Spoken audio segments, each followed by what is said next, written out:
This topic can be hard to digest intellectually. It can be hard emotionally. To recession-proof your business, you're not gonna see this one coming. There's gonna be some like shuffling. There's gonna be everybody's business is gonna get shook a little bit, and the strong are the ones that survive. They have clients, they have customers, and they don't know how to serve them. Go meet with that person. Say, hey, can I buy you out? Do you want out? Some people are like, just take over the loan on my trailer and my lawnmowers. You can have the damn business. Welcome, everybody, to this week's episode of the Main Street Business Podcast. My name's Mark Kohler, CPA, attorney, author, influencer, Main Street business owner, freaking loving the American dream. And I'm here with Matt Sorensen, the self-directed guru of America, who wrote the book, Self-Directed IRA Handbook. We're here to help you guys recession-proof your business. Yeah. Can we do it? Yeah, let's do it. I mean, we're entrepreneurs, business owners, lawyers, and Mark's also, a YouTuber. You know, my stepdaughters, they're 9 years old. They told me they want to be a YouTuber. Oh. If you Google Mark Kohler, I don't know if you know that, it says YouTuber. Oh, well, thank you. That's good. So you left that one out. Okay. You left that one out. But amongst nerds, I'm a YouTuber. Yeah. Well, I just want to give you context. We're out there. This recession-proofing your small business is, we are business owners. Mark and I have done the 10,000 consults with small business owners in good times and in bad. And we don't know where everything's going. We're going to dig into that a little bit here. But there are some principles that make you strong in a recession, no matter where we may be going, so you can be prepared and not get caught with your pants down? Oh, boy. Was that the wrong one? I don't know. I never wanted that. We don't junior want you high. exposed. Yeah, that happened to me in junior high. You know, you get trunks. Pants. Yeah, whatever you called it, you know. That's what we called it. You know what? Pants. That happened to me once in science class. I had underwear on, but I got... See, that was the danger so if you wore like embarrassed. boxers and they pulled in the right spots, you could be totally exposed. Yeah, totally. And we don't want that to happen to your small business. All right. Yeah, I know. Oh my gosh, I was wearing whitey tighty, so I was fine. Good, you know. smart. So, those were the days, the 80s. That was, was those your He-Man underwear? Okay, we're moving off that topic. All right. Okay. Well, everybody, we like to keep this fun and keep it real because this topic can be hard to digest intellectually. It can be hard emotionally. And attorneys are classic, accountants, CPAs, attorneys, for making these types of topics difficult and complex. We don't want to do that. Okay, so let's just jump right into it. Recession-proofing your small business. Matt and I have both brought a list to the podcast today. I think Matt and I usually are aligned for the most part, but I'm excited to see what's on your list. You going first? Can I go first? You can go first, yeah. Okay. This is the biggest one to me. I think to recession-proof your business, you're not gonna see this one coming. All right. This is gonna be good. Right. People, you need to do a financial statement. How can you know what to do if you don't even take what do you call it? Take inventory of what you've got? You may find out, I'm a little stronger than I thought. You may find out, oh my gosh, here's my weaknesses. And people, it's not that hard to do a balance sheet and an income statement for this year compared to last year at the same time. Hopefully many of you are on QuickBooks. If you're not, that may be a step in this process too. If you don't even know what's coming in and going out and what's on the shelf and what's there, and you've got to take inventory of what you got. And that can be a little refreshing and that could put you at ease. And when we say financial statement, I want you to look at your business and your personal assets. We know as small business owners, and we've done this, Mark and I have been here. You can't make payroll. What are you going to do?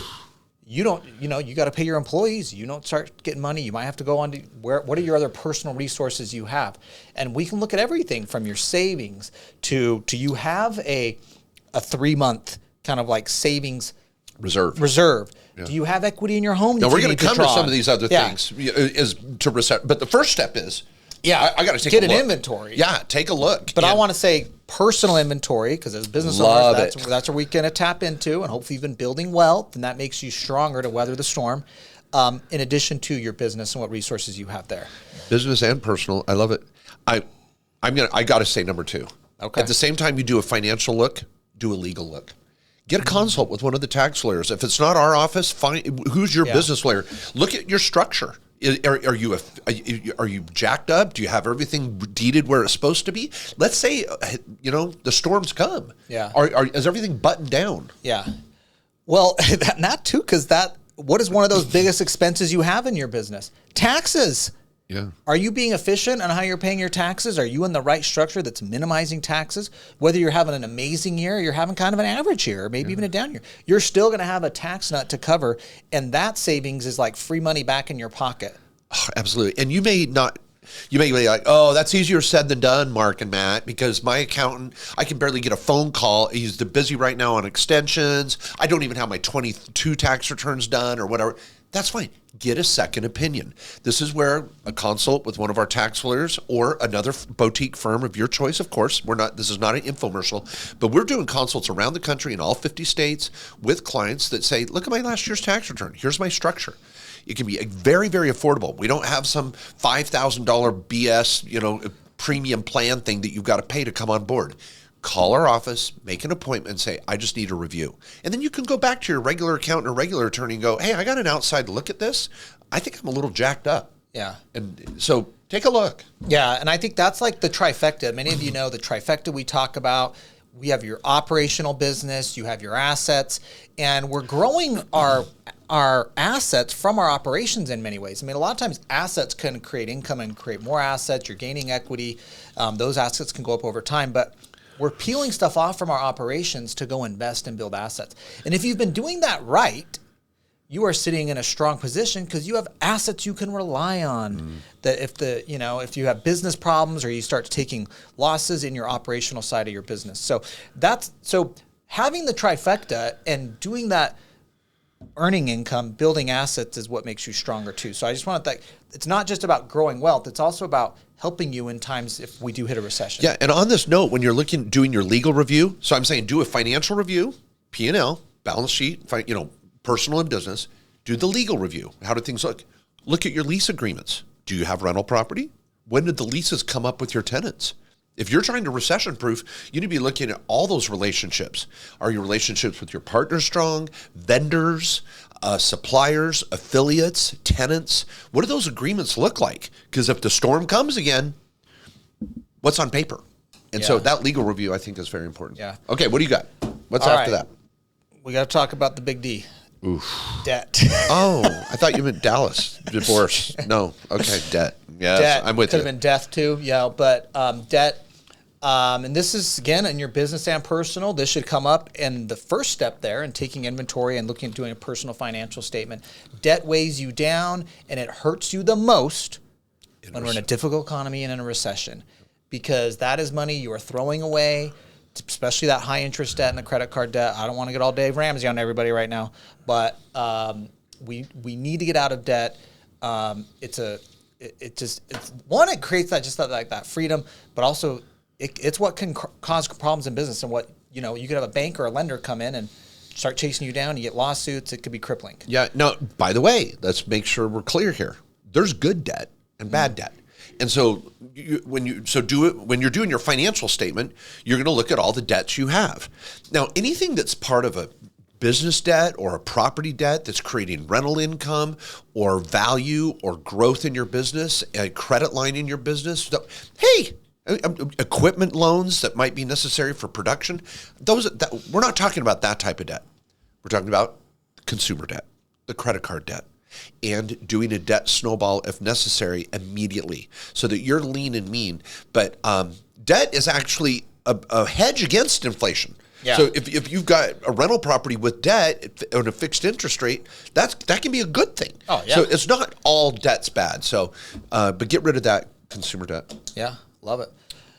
Oh, and by the way, I'll say this. If you email mark@markjkohler.com and just type the word snowball in the subject line, snowball, I will send you a video and a spreadsheet that is really programmed well to help you build a little debt snowball. And it's so easy, so fast. I know they're out there, but if you don't have a resource to get you out of debt quickly, just email mark@markjkohler.com or mark@kkOSlawyers.com, any of my emails, and put the word snowball in your subject line. We'll get you out a little support software and program, blah, blah, blah. Yeah. All right. Are you ready for the next one? Yeah, go ahead. This might be a curveball for some of you. Okay. But guys, this might be the time to invest, grow, and take market share in your business because your competitors are going to be facing the same headwinds of a recession or any difficulties that are about to come. Again, if that's what's going to happen, And so I want to think of this as opportunity. Because what's happening in everybody's industry, we're all in different businesses and industries, is there's going to be some shuffling. There's going to be, everybody's business is going to get shook a little bit. Yeah. And the strong are the ones that survive. And so this might be the time where you got to spend a little more time in the business. You got to take out a little bit less. They're going to be sacrificing some things in the difficult times, but that is when you can really stand out and grow market share and grow your business compared to your competitors. Yeah, I think there's two messages you said there. One was grow market share by looking at competitors, and then there was a subtle comment about efficiency and pricing and products. And let's come back to that if we could. Yeah, we didn't even touch that yet. Yeah. So, but let me say grow market share. You know what we've launched here at the law firm in just this year is a business acquisition group, service and group. Yeah, we've got lawyers now dedicated to just helping clients sell their business or buy businesses because it's so prevalent. And this is a great time to look at the other competitors and go, this guy's on his last leg. A lot of people, sometimes they'll walk away from the business for almost nothing. There's CPAs that are walking away from their business because they're like, I don't even know how to sell it or what to do. Especially when they feel like the economy could be going into recession. Yes. They're trying to time it to get out right. They might take seller financing, let you take it over. They're like, this is the perfect time for me to get out. And you can really dictate terms and pick up some good businesses. Yeah, let's just use another example. Let's say you're a landscaper and you're in the landscaping business. You know there's a guy that's struggling. His equipment's not working well. He doesn't know how to hire. He just doesn't have maybe the business acumen you have. And there's tricks to running a business in your industry. Well, look at the people that when a recession hits, they have clients, they have customers, and they don't know how to serve them. Go meet with that person. Say, hey, can I buy you out? Do you want out? Some people are like, just take over the loan on my trailer and my lawnmowers. You can have the damn business, please. Yeah. And you're like, all right. Keep my employees that the guys that I've got on my team that need the jobs. And, products, services, a little deli. It could be food service. It could be janitorial, landscaping, any sort of small business where you see someone starting to struggle, jump in there, and you may be rescuing them, but also building a stronger base of clients for yourself. Yeah. All right. So that's kind of being the vulture. Yeah. I guess there. Well, let's see. I didn't really hit pricing. You mentioned that. I want to talk about pricing for a second because I think one of the things that's intuitive for people is, I better lower my prices. No. Guys, what have we had? Let's pay attention what's been happening in our economy. Massive inflation. Every other product or service you've been consuming, you're paying more than you did a couple years ago, right? And so if you haven't been raising prices in your business, this might be the problem of why you're struggling. This might be the problem of why you can't recruit and retain employees is because you haven't raised your prices and your competitors have, and they're paying more. And so you're kind of handicapping yourself by not doing that. So reevaluate your pricing if you haven't done that recently in the last few years at least. There's been incredible inflation. Look at where your competitors are at. And also think about what is your brand? I mean, we've had to do this in our own companies, even at Directed IRA, we looked at it and we're like, man, we're on the low end of the pricing. Is that our brand? We provide a premium service compared to our competitors. I'm like, we can't be the low price leader. I don't want people coming here because we have the lowest price. I want people to come here because we have the expertise and professional and the most amazing service that can be offered. And that is what dictated an increase in price, which, you know what? I did not get one complaint. I'm sure at this point I might get an email out of this now about raising our prices. But like, that was worth it, Yeah. Well, in the converse to not raising your prices or lowering your prices is providing more value. In a recession, consumers are looking for more value for their dollar. Address it head on. Let people know, hey, we're giving you more for what you're already paying because we want to keep you as a customer, as a client, as a patron of our business. And so if you can, rather than just go right after price, look at your mix of services you provide. Maybe there's some services you need to get rid of, some products you need to get rid of that are dead weight. Take the resources from that and apply it to a better service or a better product and not even need to change pricing. and customers will be more loyal during those time periods, and you'll come out on top. Yeah, I love that one. And that kind of, there's a little tangent there to another one. It's almost related but separate. Is stop wasting time on customers and services or products you might have that are low margin. If you got the friends and family and you're cutting their hair for $5 a pop, and you got a salon that you're running and trying to cover bills and everything, stop doing that. Yeah. You know what I mean? Like if you've got some product or service that is, takes a lot of time to complete or is very costly and has a lower margin, stop doing it or change the pricing on it. So I think sometimes we just get in a rut of our business. We're adding services or products and we're not focused on, do I actually make money doing this? Yeah. Love it. All right. Next, cash. I think this is important to say. When you're doing that financial statement, and we talked about that for your business and your personal, we alluded to it. What are your reserves? What do they look like? The standard that we've seen over our entire career, we've taught it, I've written it in my books, I know Matt has as well, is that you want to see at least a 3-month reserve.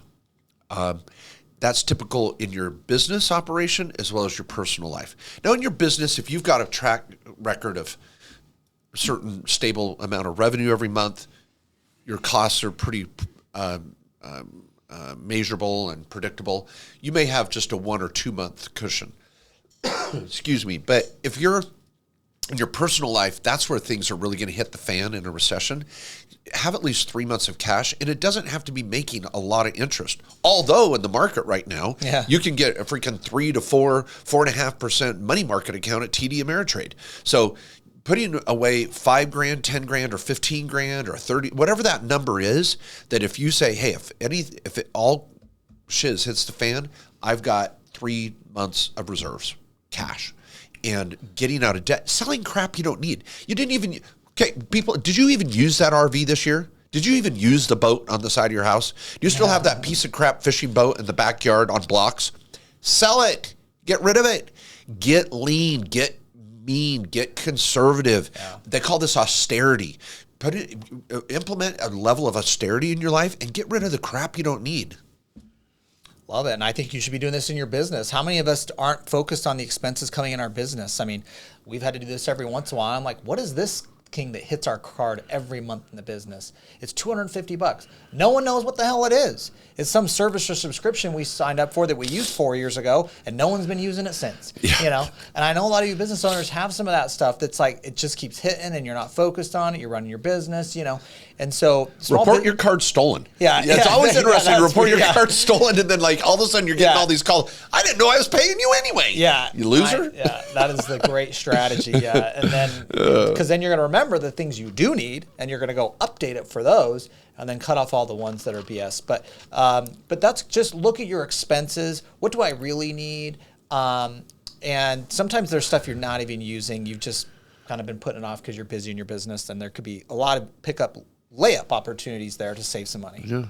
Well, my list is complete. I've got 7 items. Ooh, okay. Do we need 8 to be great? Do you have one last one you want to add? I got one more. Okay. Okay, I got one more.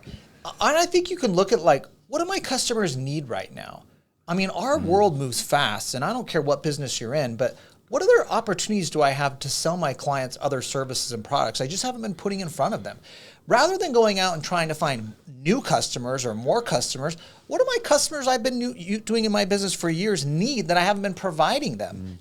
So if you are the landscaper, do you have a tree trimming business, or do you let them use someone else for that? Like I use someone separate. My landscaper doesn't do that. I use someone separate for that. Like if you're the hairstylist, are you selling product to people when they come in that you put in their hair? Like when I go get my hair cut, they sell me the same crap I put in my hair because it's so easy and it's right there. And I'm like, oh, this looks good. So think of those things that you should be offering your customers that could be new opportunities to actually make more money. And it's a great time to do it. I'm going to define that number 8 as identify new revenue sources that are low-hanging fruit. There you go.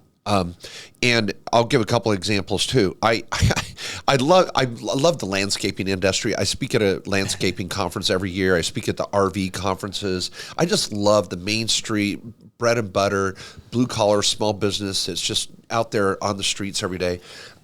So back to landscaping. The landscapers that I know are making money. They've gotten very efficient with electric equipment. They're charging with solar on their truck. They're eliminating the cost of gas, which is so high right now. And these little efficiencies with the type of equipment they're expanding into, example. But when it comes to revenue sources, I love the landscapers that are like, hey, if you need to buy a new hose, you need to buy a new rake, a new shovel, don't go to Home Depot. I'll send you a link of what I think is the best product out there right now. And you become an Amazon affiliate, because you don't need to carry a bunch of inventory in your business to sell more product. When you become an Amazon affiliate, you can create your own web page. And as a landscaper, in that example, you'd go to all of your clients and go, hey, I've got a great page to give you the best prices on all of your landscaping needs, whether it's fertilizer, lawn equipment, planting resources, or anything like that. Go to my website first, because I've chosen what I think is the best products out there. I've even got YouTube videos on my site to help you with your own landscaping that you want to do. And I've got links to everything. And you're making money. You're making money off of everything they buy off your website, and you didn't even have to open a warehouse and buy inventory. Just a small idea there. Yeah, just a little one. Just a little one. Yeah. You know. Start selling more online. Use your website more efficiently. Make it easier for your customers to buy things. If there's any way you could partner with someone, there's just it's a lot of these little things, and it's kind of just like a little reassessment time in your business. Even just like the paying, like making it easy. A lot of small business owners don't make it easy to pay. And that's the areas where you're going to start losing customers, because what happens in a recession is they start finding the reasons why they shouldn't use you, and they should maybe move to someone else, and you start having a little more competition. Well, you want to have all that stuff dialed in. Have you made it easy for your customers to engage you and hire you and work with you? I love it. And another idea is, I love that Matt brought up hair salons. I went to my barber, I think it was a month or so ago, and I needed a mani-pedi, because I just like self-care. That's good. I wanted to look nice. You deserve it. I deserve it. I wanted to do a little self-care and spoil myself. So I asked my barber, for a guy, do you have a place nearby that you'd recommend for a mani-pedi? And she was like, no. I'm like, how do you not? Yeah. When you're in the self-care hair cutting business, how do you not have a relationship with a nail salon for men that you could send all of your clients to and get a little kickback? And vice versa. You should be over at the nail salon taking them donuts once a week going, hey, when your nail people come in, let them know I'm a kick-ass barber down the street. Here's what we're saying, guys. You need to fire up that entrepreneurial spirit again. Yes. Start getting a little more creative. I remember even at my Airbnb, I went with my kids to Italy. Like, we show up, the guy shows us the Airbnb. He gave us like 3 restaurant recommendations. I'm telling you, he got a fee on every one we went to, because he's like, make sure you drop my name when I go there. And we do, and we got great seating and everything. But I guarantee you, that guy is getting a little piece of every restaurant we went to. He's just being a little entrepreneurial about it, thinking of his customers and how can he make more money per customer. I love it. I got in a Turo car up in Alaska last week, and when I got in the Turo, in the little cup holder, there was free coffee at a local shop, a little card for a free coffee, and their name was written on it. And so I was like, wow. And I thought that was really smart. I mean, what are the little things you're doing to network with others in your industry, even if you're not going to go out and acquire that business? How can you be protecting each other, building your own little mastermind group, finding others that have an services that can help you, you help them. Yeah. It's a great idea. So because if you're going to recession-proof your business, remember it's a village, and Main Street is a village. Get out there, network with those other small business owners that have any ancillary, indirect relationship to you, and talk about how you can help each other get through this. I hope these 8 points help you. We're just grateful to be a part of your lives. Please give us a 5-star review. Share this podcast with others. Let other people know that the small business America is alive and well. We're going to save freaking America. Yeah, go out there and get it. And like that, let that entrepreneurial fire go, man. I mean, let's turn that on fire and go out and tackle these things. I think whether there is a recession coming or not, these strategies are something that are protecting up market or a down market. Yeah. And we'll be back next week, of course, with another amazing Main Street Business podcast episode. We'll see you then. See you next week.